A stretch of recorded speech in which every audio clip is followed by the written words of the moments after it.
અમેરિકાની અતિ પ્રશંસા કરવાવાળાઓ આ વિડીયો ખાસ જુએ। જ્યારે અમેરિકામાં ઘરની રસોઈ બંધ થઈ ત્યારે અમેરિકામાં એવું તો શું થયું કે સેંકડો પરિવારો લુપ્ત થઈ ગયા। આવો આપણે પણ અમેરિકામાંથી બોધપાઠ લઈએ। મિત્રો, આ વિડીયો તમારા ટાઈમપાસ માટે નથી, ગંભીરતાથી વિચારવા જેવી વાત છે।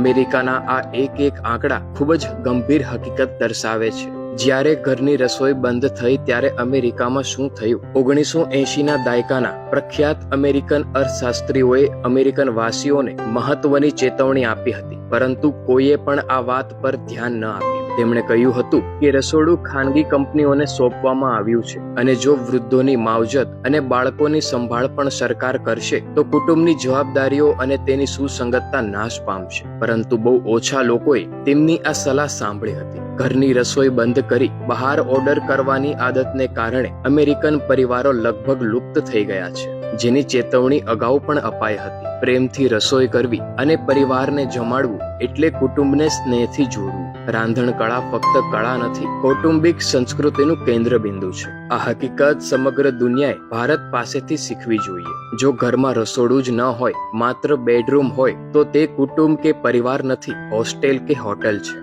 અમેરિકામાં રસોડું બંધ કરનાર પરિવારોનું શું થયું? 1971માં અમેરિકાના 70% ઘરોમાં પતિ પત્ની અને બાળકો સાથે રહેતા હતા। આજે 50 વર્ષ પછી તે ઘટીને 20% થઈ ગયા છે। તે સમયે રહેતા પરિવારો હવે નર્સિંગ હોમ અને વૃદ્ધાશ્રમમાં રહે છે। અમેરિકામાં 15% મહિલાઓ સિંગલ પરિવારમાં એકલી રહે છે। ફક્ત મહિલાઓ જ નહીં, પુરુષો પણ એકલા રહે છે। આ ગડબડ ગોટાળાને કારણે અમેરિકામાં લગભગ 50% પહેલા લગ્ન છૂટાછેડાથી સમાપ્ત થાય છે। આટલું જ નહીં, બીજા અને ત્રીજા લગ્ન પણ સમસ્યા બન્યા છે। અમેરિકામાં લગ્નના ભંગાણનું ઉદાહરણ છે। જો રસોડું જ ન હોય તો આપણા ભારત દેશની મહિલાઓ દુકાનોમાંથી કેક, મીઠાઈઓ ખરીદશે, હોટલમાં દર રવિવારે જમવા જશે, તો અહીંયાના પરિવારો પણ એક દિવસ અમેરિકા જેમ નાશ પામશે। બહાર ખાવાથી શરીર ચરબીયુક્ત અને બેડોળ બને છે અને નાના મોટા રોગ, વાયરલ ઇન્ફેક્શન માટે સંવેદનશીલ બને છે। ઘરે રસોડામાં રસોઈ બનાવીને ઘરના સભ્યો સાથે બેસીને જમવું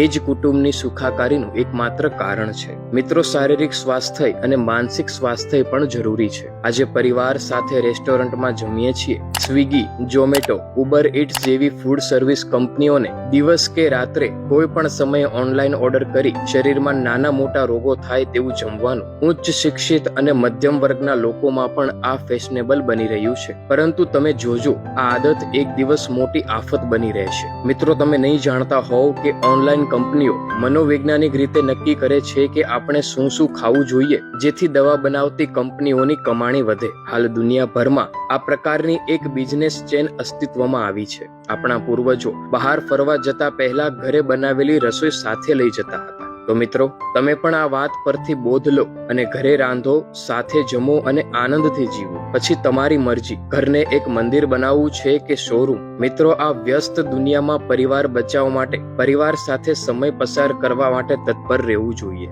જે મીઠાશ ઘરે રાંધેલા ભોજનમાંથી મળે છે, એ મીઠાશ હોટલ કે રેસ્ટોરન્ટમાંથી ક્યારેય નહીં મળે। એટલે જ પરિવાર સાથે ભોજન કરવું જોઈએ, જેનાથી પરિવારના દરેક સભ્યો વચ્ચે આત્મીયતા ભાવ અને કુટુંબની એકતા અને અખંડિતતા જળવાઈ રહે છે, અને ત્યારે જ ઘર મંદિર કરતા પણ વધારે પવિત્ર સ્થળ બને છે। મિત્રો, જો આ માહિતી પસંદ આવી હોય તો વિડીયો લાઈક કરજો અને તમારા મિત્રો અને પરિવારજનોને જરૂરથી શેર કરજો।